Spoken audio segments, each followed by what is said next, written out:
Welcome to my YouTube channel Rabindra blog. Guys, দেখতে পাচ্ছেন আমার সামনে অনেক সুন্দর সুন্দর আম। এগুলো গাছ থেকে পেরে আনছি টাটকা টাটকা, এখন ভর্তা করা হবে বলছে। এগুলো হচ্ছে আমার শ্বশুরবাড়ির আম। শ্বশুরবাড়ির আম এখন আমার মা কাটছে, অনেক সুন্দর করে ভর্তা করবে।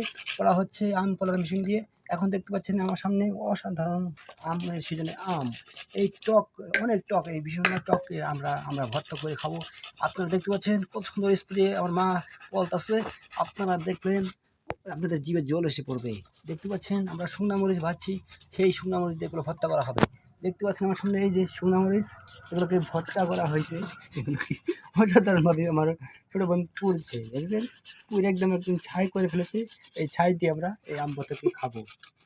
হ্যালো গাইস, আসসালামু আলাইকুম। আবারও আমি চলে আসছি আপনাদের মাঝে। এই দেখতে পাচ্ছেন আমার মা এখন মরিচ ভর্তা করছে। মরিচ দেওয়ার পরে তারপর এটা দিয়ে আম মেখবো, মাখার পরে আমরা খাবো। দেখতে পাচ্ছেন আমার মা এই কালো এই ছায়ালা মরিচটি ডলছে।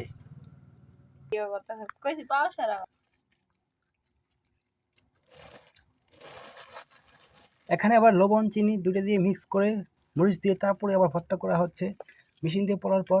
এখনকার এটা আমরা খাবো। দেখতে পাচ্ছেন গাইস, অসাধারণ লাগবে।